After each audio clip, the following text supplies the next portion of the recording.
My guest today is John Chrastka. John's the executive director of EveryLibrary, a nonprofit focused on the future of libraries and funding for libraries. You might ask why we need an action group to support libraries. I assumed libraries would always be free, places everyone can go, regardless of politics, where you can go and read what you want without worrying about being charged as a criminal. Yes, I said criminal. That's if there's books at your library and books you actually want to read.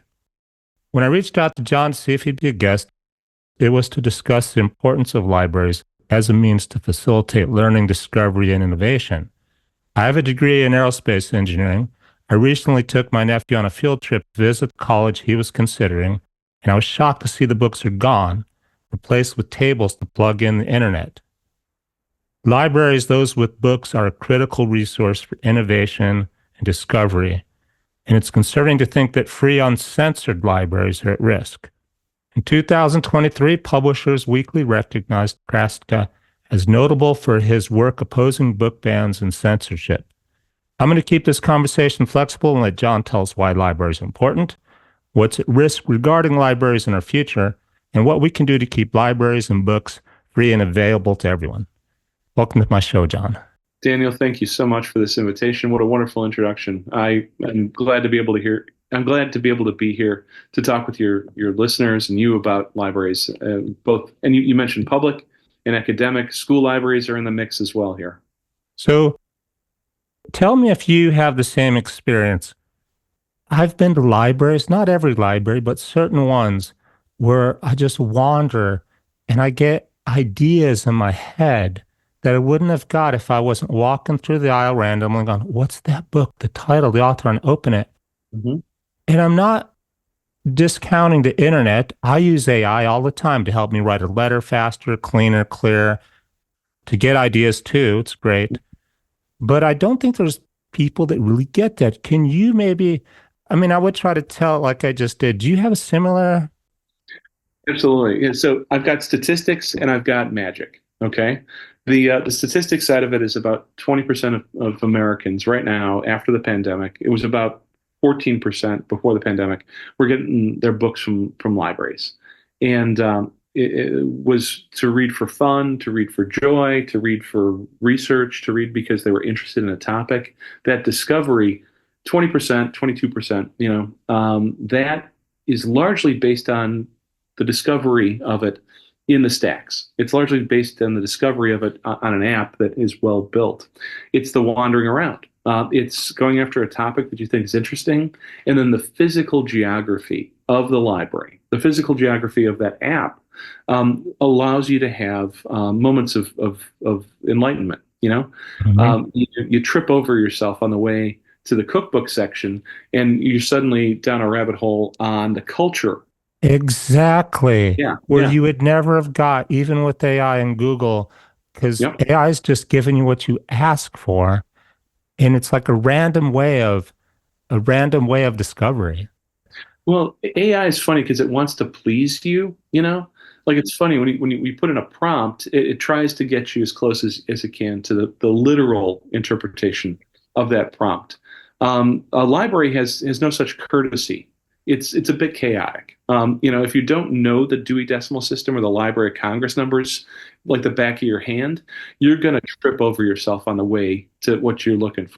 Which was actually something my younger brother, I was surprised he had this attitude. He's like, yeah, I don't like libraries because I can't find the book I'm looking for. I'm like, well, why don't you go to the catalog? The system, I don't know how you use it. Like, that's because you never.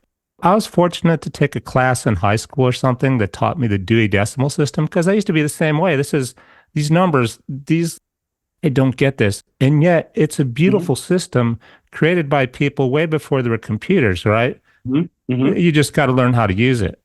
Yeah, and the other thing is that the nice thing about a library is it's got librarians in it, and that the human interaction should not be discounted.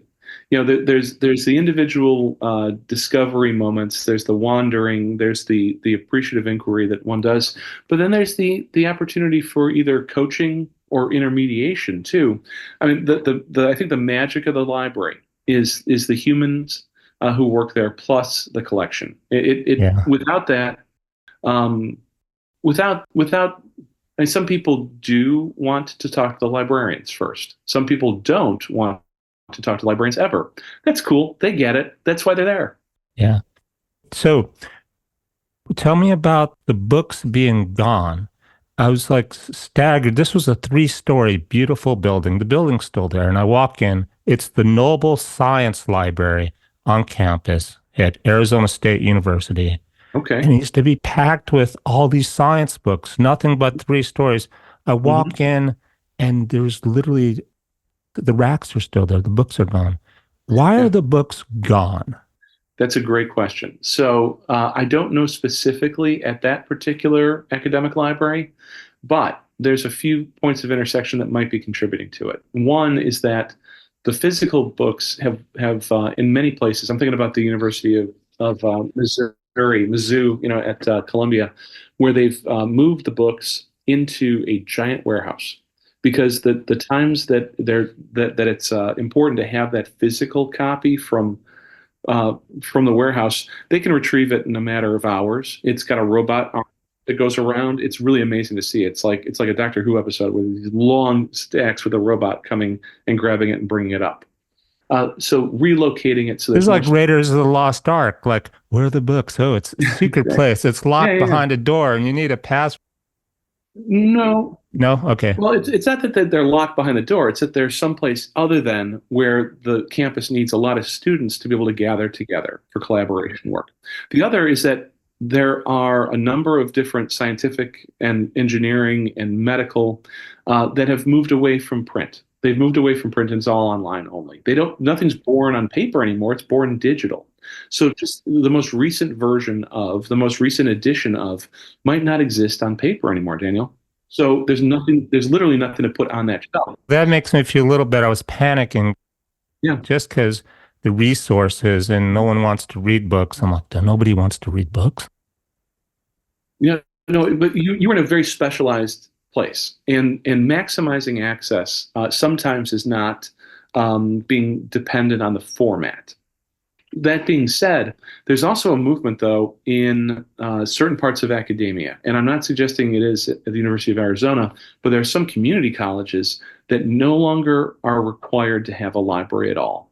And I think that's a real tragedy. The idea that community college is not a place for scholarship, it's a place for learning the trades only. Mm-hmm. I think that we're doing something a real disservice to our country if we don't have a library in a context where there's professional development going on as well as personal development. It's higher ed, And then and that would probably trickle down to the high schools. If they see a community college doesn't need a library, what's Mhm. to stop a high school from not having one? Well, there's been a problem that's a 25 year long, almost a 25-year long problem in this country where when No Child Left Behind was set up, which is the law that predates the current one, which is called Every Student Succeeds, the No Child Left Behind did not require school libraries. And we saw significant diminishment of the number of library programs and school librarians that are out there. And these aren't just places in the school that have books, reference books, reading books. They're that faculty member who teaches information literacy, the faculty member who is the librarian who teaches about inquiry. And that is missing from a lot of states right now. And that's a real tragedy. And is Um, that that's one of the bills the organization works on? yeah, we work. Yeah, right now, our organization, EveryLibrary, is a political action committee for libraries. We work on law and public policy. We also have our nonprofit side, which is our public policy, tax policy, education policy think tank. It's called the EveryLibrary Institute. We help write good law. We help oppose bad law that affects the people who use libraries and Americans from all walks of life. And one of the things that we're working on right now is restoring school librarian jobs and school library collection budgets in these states that are missing it. It's an uphill battle because it's really hard to prove the negative. If you've gone through high school and you haven't had it, and everybody's test scores are lower, it doesn't look like it's missing. And yet we know, just empirically, if you compare states with school librarians and school library collections schools with school library collections and school librarians to schools that don't have it, the kids with school librarians score better in English, in reading and writing. They have better acuity on these basics. I mean, how do we function as individuals if we can't interact with Is that information? because statistics, is that because the ones with better grades Mhm. are more affluent communities that have more money? No, no, this is very interesting. We're not controlling. We can control for everything other than the family, like the structure of the family. When you control for almost everything other than, like, does the child have a stable home life? It's not about the zip code lottery. It's not about the funding for that particular school. You see it across districts. You see it between districts. Oh, it sounds like you did consider this. So Mhm. it comes down to, if you look at all the data, as simple as library or no library grades, good or bad. It's the presence or absence of a school librarian and a collection that supports the curriculum and individual reading. And I mean, when you think about the experience that you were nervous for your nephew, you said the I was just well, I was really excited. You've got to see this. He's in high school, he's thinking about yeah, engineering. I'm like, you've yeah. got to see this three-story like science books everywhere. Hmm. Walk in and there's empty racks, literally. Like if they had Yeah, just done it last year, they didn't know where to put the racks. And I didn't think to ask where the books went. I assumed where would they take them? It's a three-story building. right. Well, the ones I've seen tend to be underground, or Hmm. it's like a bunker. But the difference between voluntarily relocating and forcibly or neglectfully missing the collection and missing those librarians, there's a very significant And it's difference. because of budget. That's what, like, kind of like music. They cut band, they cut libraries. In in high school and in K-12, when you see a school with a library and a librarian, it's either an enlightened principal or superintendent, or it's a state requirement. The same thing goes for music. Same thing goes for robust counselors and counseling. The same thing goes for art. I mean, the humanities. I kind of understood cut and band practice. The library, didn't see that one coming. So that's Yeah. part of what you do. And Well, I mean, I was a theater kid in high school. I mean, if we didn't have a theater program in high school, I don't know who I'd be today. You yeah, know? yeah. And, So let's and talk about um oh, sorry, go ahead. no, I was going to say the whole life of the child, Daniel. You know, some kids are sports kids primarily. Great. Let's have a good sports program. And some kids are theater nerds. Some kids are band nerds. Some kids are readers and creators in different ways. I mean, That's the perfect way to say it. Creative in different ways. You're mhm, creative in theater. Uh, I'm an engineer, but also do music. mhm. But I think what people don't understand is the football players are creative too. Yes, they are. How are we going to win the game? How are we going to get stronger and faster? It's a different Hmm. type of creativity. Hmm. And the keywords creativity and discovery and innovation, new ideas, not just, oh, I'm going to be tough in sports or I'm going to be an actor. Hmm. Hmm. Creativity either way. You're missing part of the creativity for those people that aren't athletes. That's absolutely right. Um, so there was this high school I went to, visited recently, and it just happened to be banned book month. Yes. I didn't know there was such a thing, but what I was Hmm. shocked to see is they had on display some examples of banned books. Hmm. The Giving Tree, or the tree that gives, Hmm. the Giving Tree. Hmm. So, for those who aren't aware of this book, and it's banned. If you know the book, like, how can that book be banned? I had to Google it this morning. Hmm. Find out it was a public library in Colorado that interpreted as sexist. How is a tree? It's a children's picture book. A picture of a tree and a child on how they love, or the relationship is. In the end, the kid cuts down the tree to build a canoe or something, and the tree stump still loves him. Hmm. The Giving Hmm. Tree. Hmm. How is that sexist? And it came up to be what's the story? The readers, some readers believe in Colorado, the young boy continually takes from a female tree And as the boy grows up, he always comes back to the female tree when he needs something. Taking to the tree has nothing left to give. I'm like, how is the tree female? It's not wearing a dress. And how does it get banned? So where I'm going with this, John, is how is that possible? How can you ban a book? Well, the specifics of that don't, I mean, it doesn't, it's hard to talk about any one in particular. But what we see in general is that book banning comes from a couple of different places. There are people who are concerned.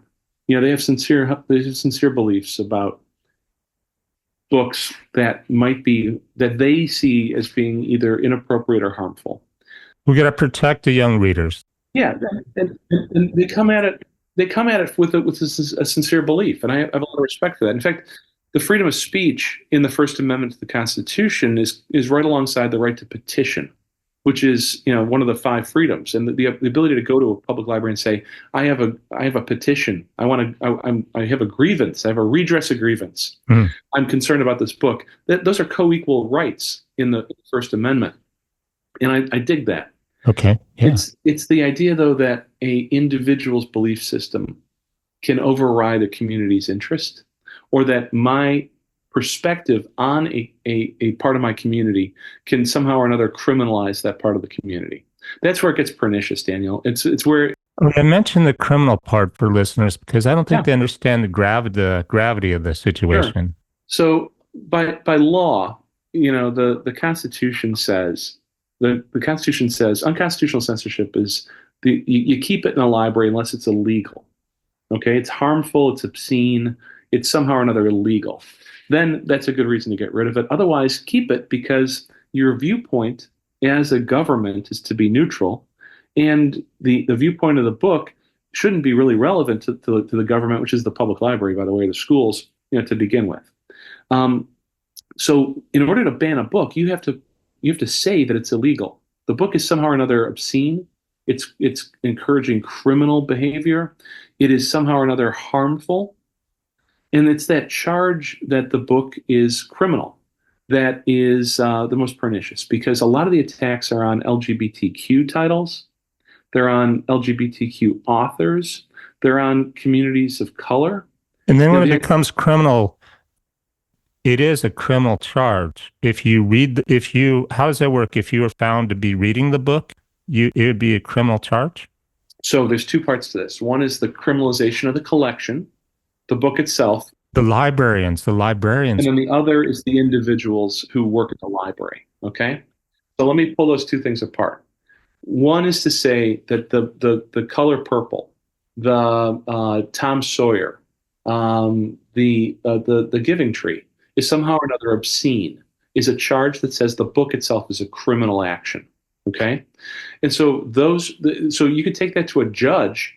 And there have been cases recently where somebody's tried to sue to remove a book from a bookstore like Barnes & Noble or from a public library to say those books are obscene. And the judge says it's not obscene. It doesn't meet the test of obscenity.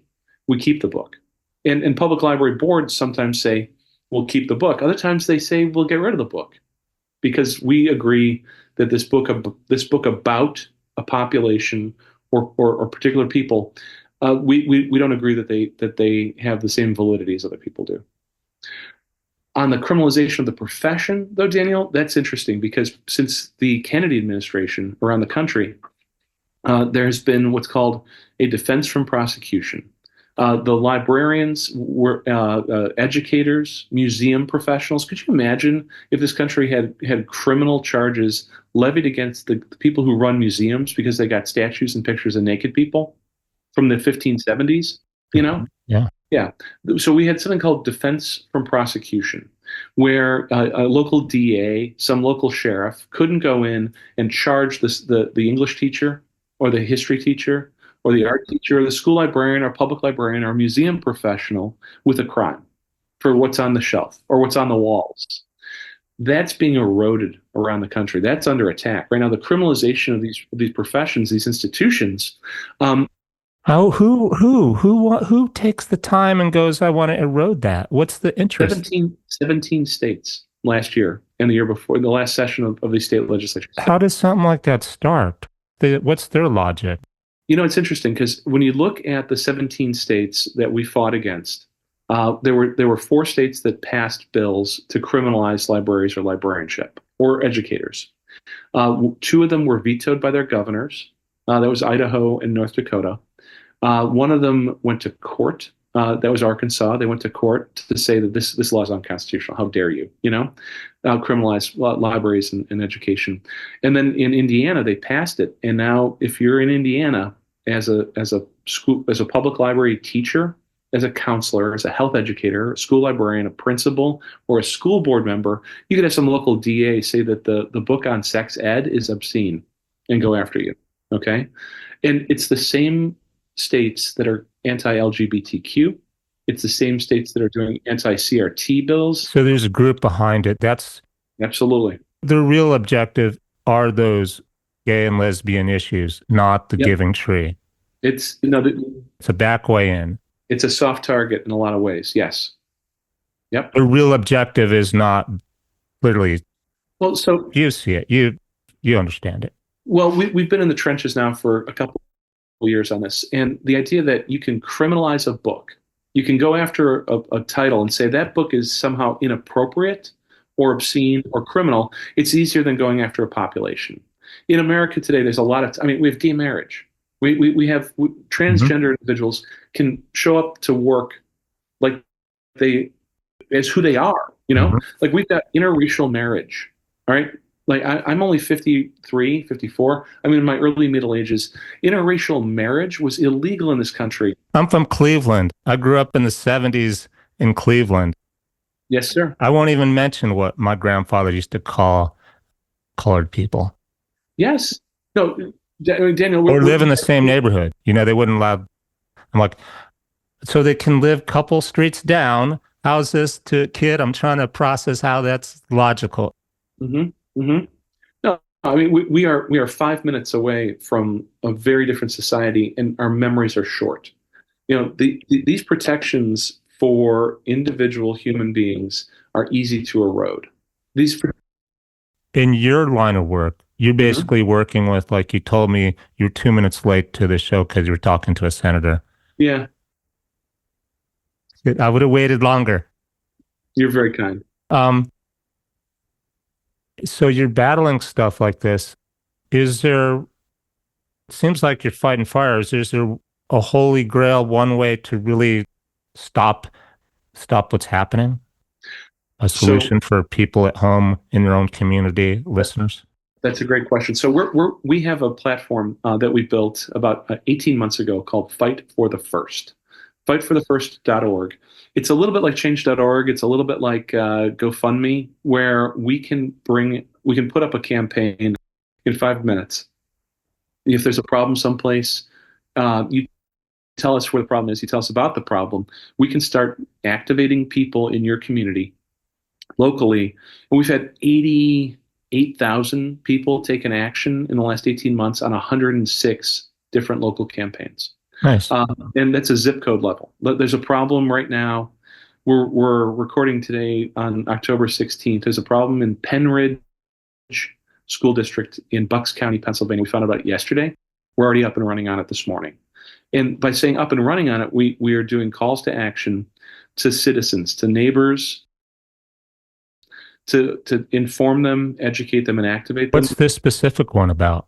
This one's about the book Perks of Being a Wallflower, which has been out for about 1 million years and it was made into a movie. Steve Shabosky, he's a good author and a filmmaker. It's a coming of age story. They're trying to ban a book. They're trying to ban the book. Yeah.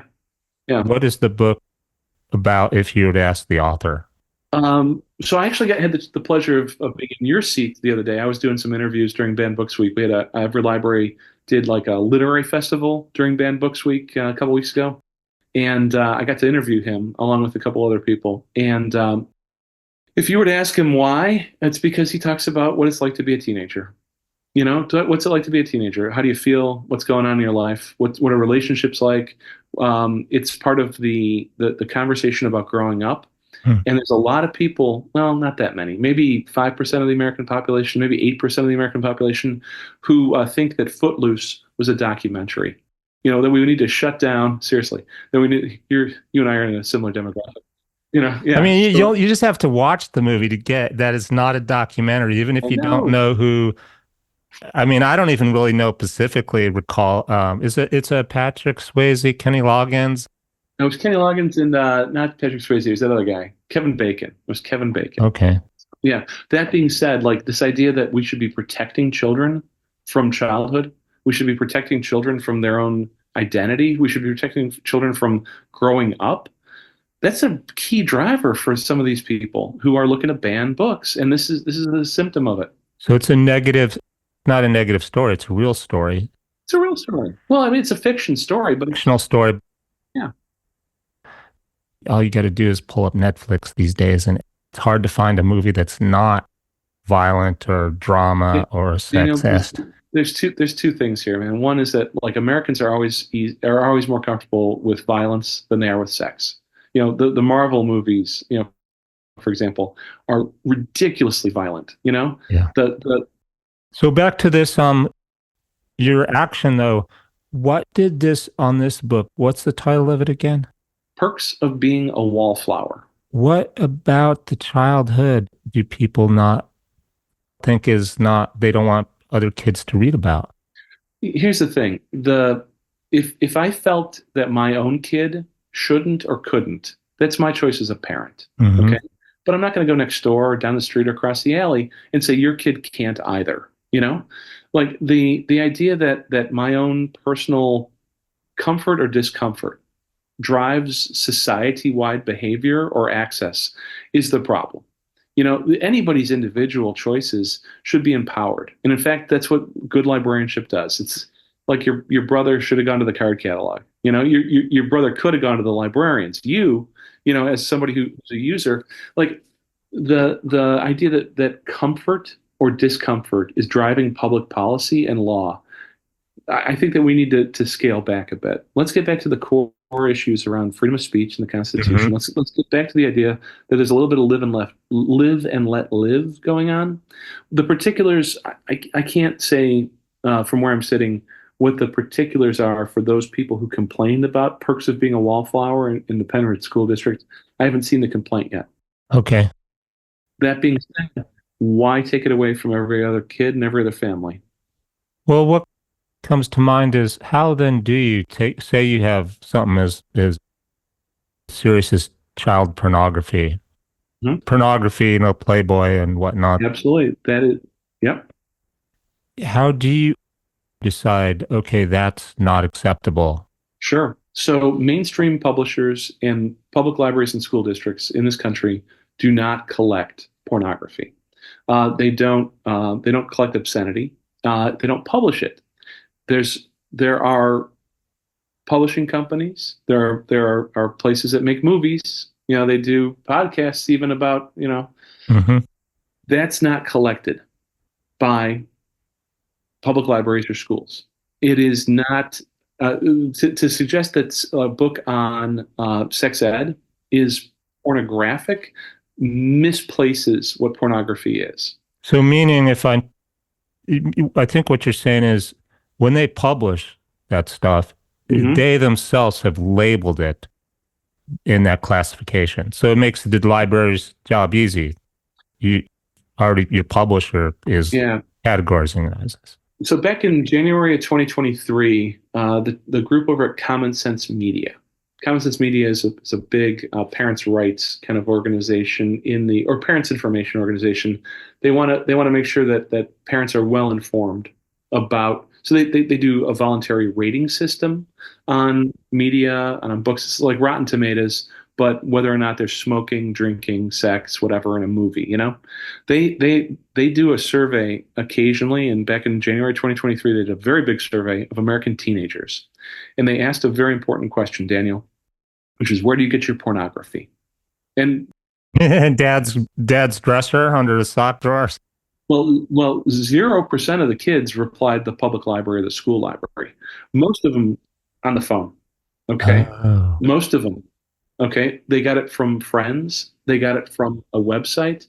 The problem of pornography in this country, the problem of sexualization and grooming, the problems that happen socially and emotionally to these kids are not coming from the public library or the schools. They're coming from different vectors. They're coming from different sources. And this country's gotten distracted to the point of harming these kids even more by not addressing the real source of the problem. And the real sources of the problem need to be looked at with some alacrity.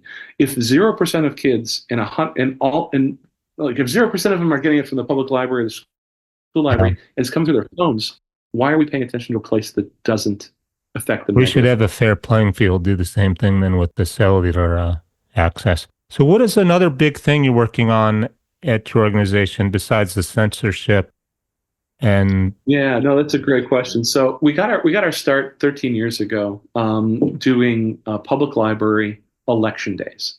And around the country, there's 37 states that have some form of going out to the ballot for funding for libraries. It might be a local bond measure to build a new building. oh, I didn't even realize they would put that on the ballot.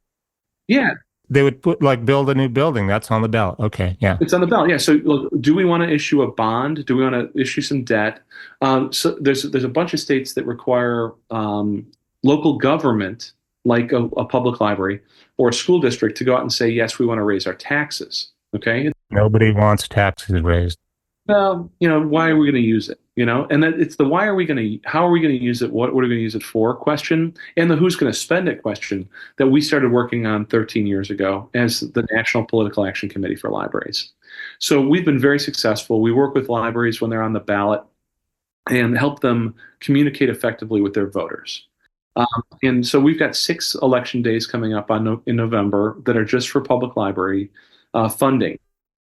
Now, what's happened in the last couple of years is that sometimes we get a frustrated book banner or censor who then wants to go after the library structure.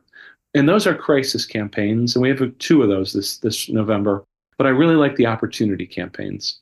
The chance to talk to voters and citizens to say, we want to enhance our library services. Frustrated people about the book bans, they got to understand it's not the library's fault, right? Well, when I say a frustrated book banner, somebody who can't get the book banned because the library is following the law and the Constitution, I'll go after the money. Okay? People have something better to do. Yeah. So, but what I really like doing, and what we've been doing now for 13 years, is helping communities put new ideas for their library to work, or put new buildings up. I mean, which is an idea I have for the book banners. How's that? Here's how you make a difference. Spend your time and energy not banning somebody else's free speech. Write your own book. Right. And spend your money and your time. Get a tour bus, get 1 million copies printed, drive around the country, hand them out at the downtown coffee shops, give them to libraries. It's funny because the public library shelf, when you're walking around that public library like we were talking about a little while ago, and you stumble across something, you go to the biography section, okay? You've got biographies of civil rights pioneers sitting right alongside radio and TV personalities who are very conservative. You got your Rush Limbaughs right next to your MLKs, And the idea that there's not both of those things in the library means that they've never gone to the library. They've never really looked around. Another thing a lot of those people don't realize, you can't, because I do as an author. When I'm traveling, I go to a library and I take a copy of my book and I give it to them and I go, give this to the librarian. If you like it, put it on your shelf. If you don't, pass it on. Yeah. They're open to.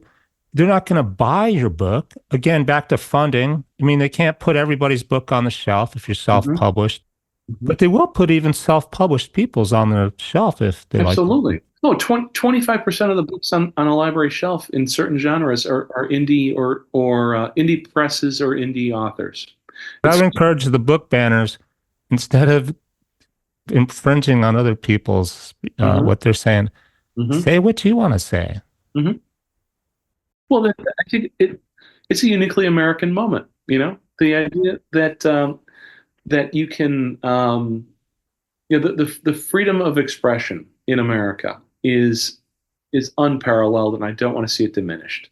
And the current censorship moment is putting every perspective in peril. The slippery slope of censorship, Daniel, is Yeah, it's so tell me about the LGBT. I even can't keep up with these acronyms because I have a feeling some I don't know behind that. Um, what is it about these groups? It sounds like there's some groups in Pacific like that that are behind the censorship. well, so from an LGBTQIA perspective, you have a right to have your story told.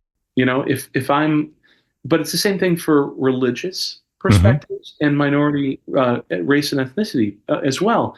I mean, the idea that somebody's experience as a Sikh or Muslim or Buddhist or Catholic or whatever should be eliminated from the library because somebody does not like Sikhs or Buddhists or Catholics or I mean, it's the same thing according to civil rights law, especially about who you are.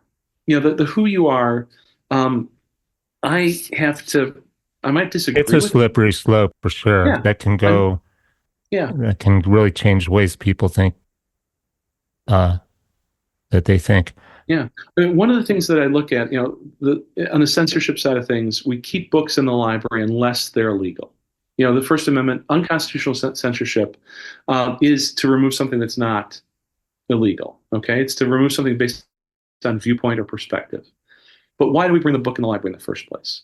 A lot of the times because the majority is interested in it. That's why we got bestseller shelves. We got the most popular stuff's at the front of the building because the majority, whatever the majority looks like or acts like, says that's a fun book. I wanted to get that book. Okay, I want the next one of those books. But we've got minority perspectives in the library because we're America. We have minority stories in America, so we should have them on our shelves. Is libraries are basically curated, right? Because you can't have space for every single book in the universe. That's right. But also, libraries are cooperative. So, depending on where you are in the country, you might have what's called interlibrary loan, where if my local library doesn't have it and somebody in my network does, I can get it.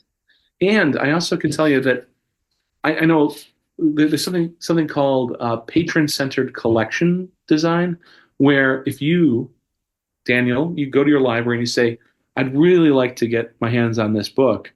Can you find it somewhere?" And they say no, and then you can say, "Can you acquire it?" And they look at it and see, okay, can we circulate this a couple times to other people besides Daniel? You know, Hmm.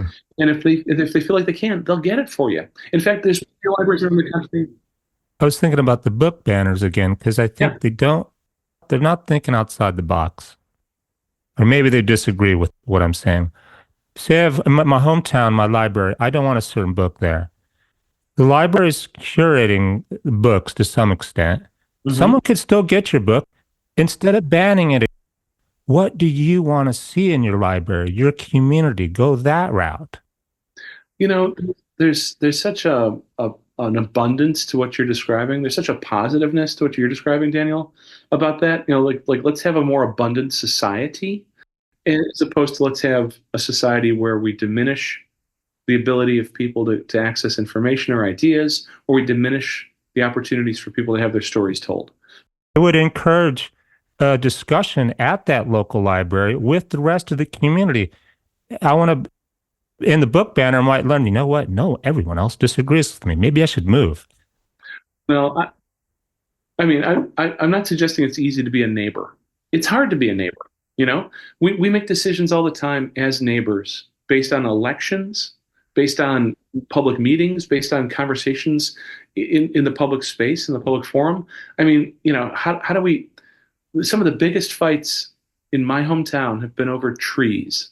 Are we going to trim the trees? What's wrong with that tree? That tree should not come out. Yeah. It's not like we're banning trees. It's that we all have some different opinion about what it means to be Hmm. neighborly and in neighborhood together.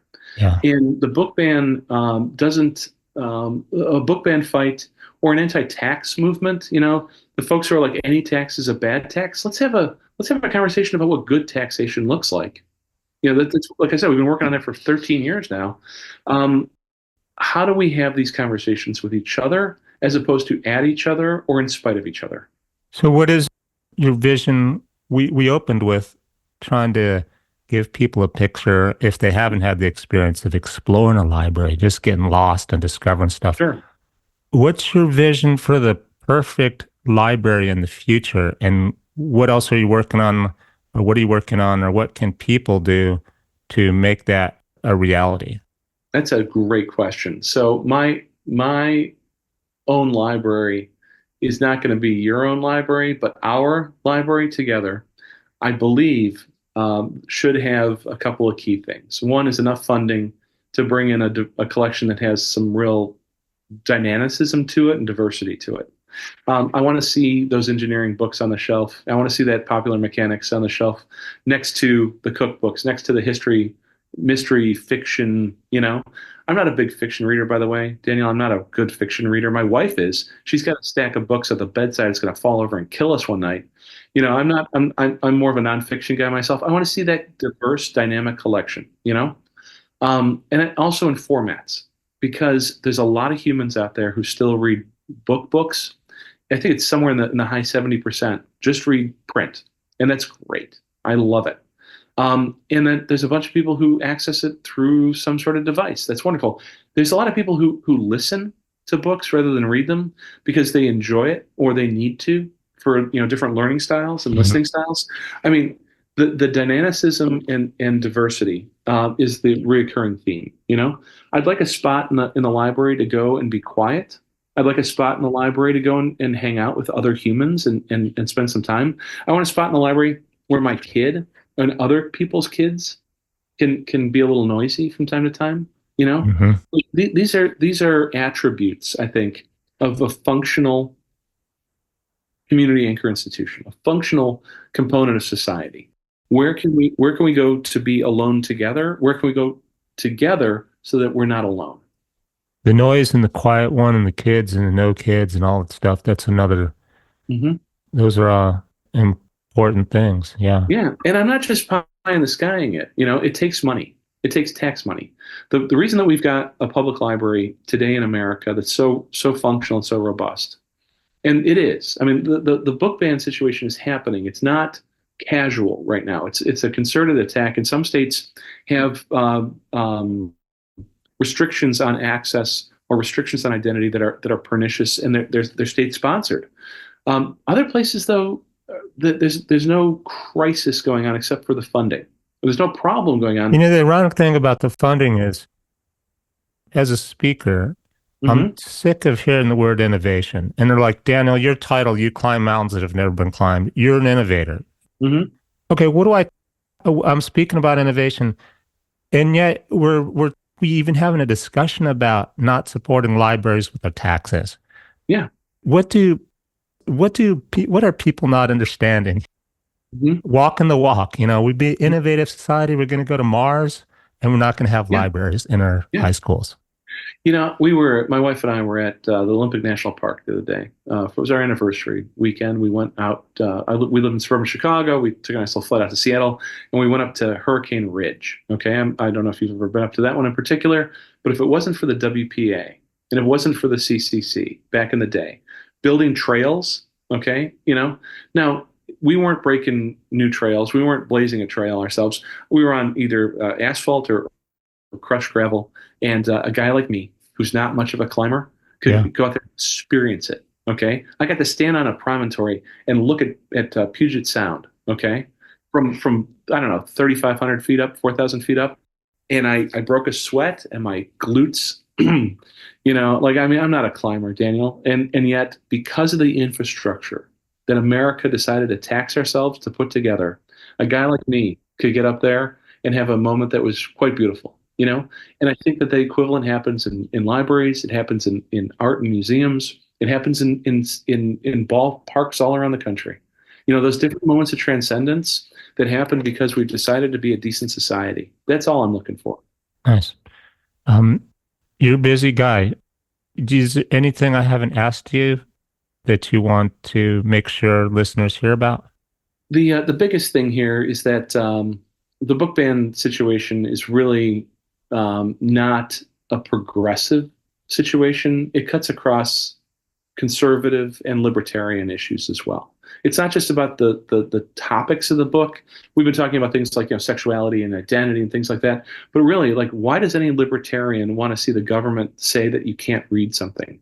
Why does any conservative want to have society crumble because we've got this tyranny of a small group? I mean, like, this is not a progressive issue. This is an American issue. And regardless of your political perspective, the live and let live here, the slippery slope issues need to be looked at. And I would hope that Americans could come together in that constitutional framework, in a civic way about the institution of the library or the framework around public education for the public good, and get past this personality. And the way they can is basically, you mentioned it's an app or it's a website. I'll put in the show notes. They go to be alerted about local Yeah. legislation. Yeah. And what we want to be able to do with our fightforthefirst.org site is alert people who are libertarians, who are like, unconstitutional censorship's a problem. We want to alert people who are progressives, who say we should not be going after these stories because they're telling true stories about humans. And we want to go and we want to alert the conservatives, like, what are they trying to do to your hometown? Really, what are they trying to do to your hometown? Why are you going to let those 7 people? That's a great way to put it. I'm trying to digest the word conservative, which I guess means Republican mostly, definitions, and what they would like or hate. I live in Utah now. Yeah, And the beautiful thing about this state, whether you like the religion or not, these people, they want their rights. absolutely. And they are full for, freedom of speech. Yep. All these political things. End of the day, whether you agree with or disagree, it's respectable how what they really want is to be left alone. It is a very American story. Just the Utah's got some significant um, anti-book Oh, do they? After just legislation. I plugged them really. I didn't Well, know no, that. but it's not coming from a particular religious perspective. There are certain political actors, and the state of Utah, though, is fighting for its own rights. The citizens of Utah have been fighting.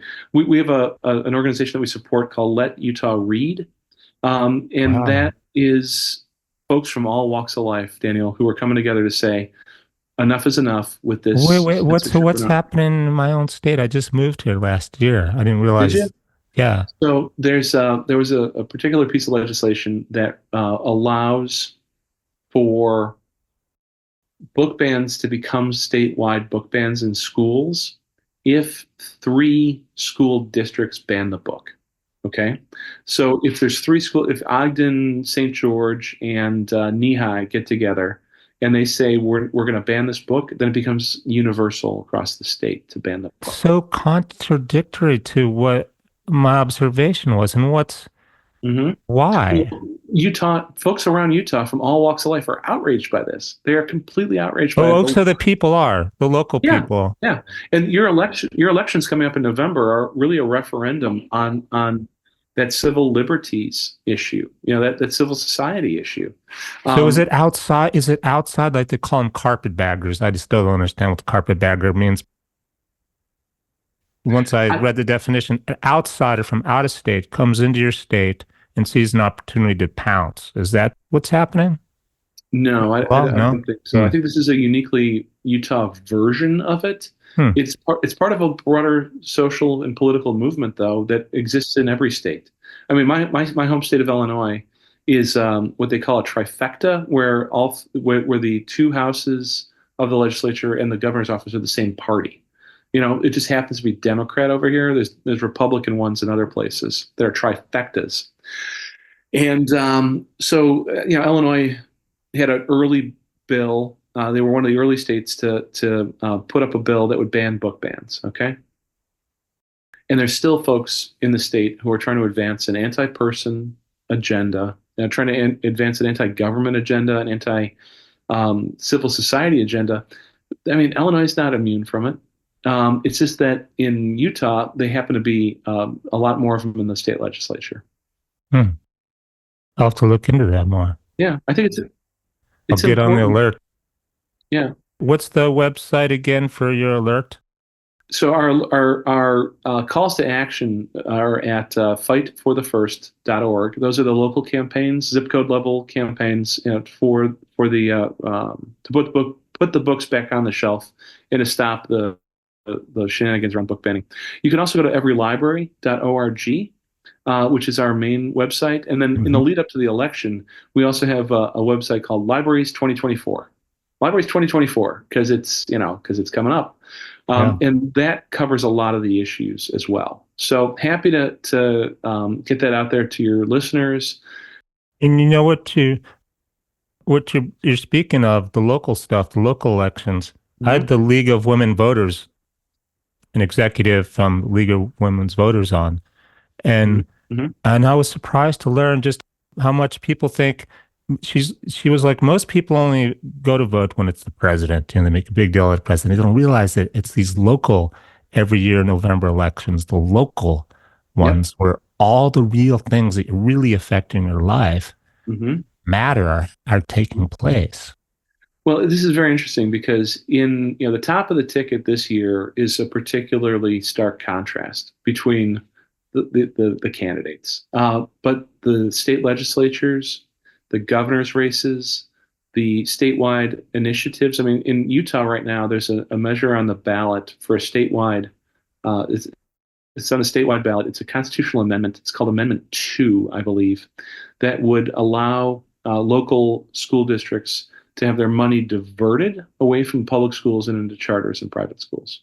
Now, is that what should we be doing that with tax money, or should that be private conversations amongst families to choose to put their kids into a religious school or into a charter school or private school?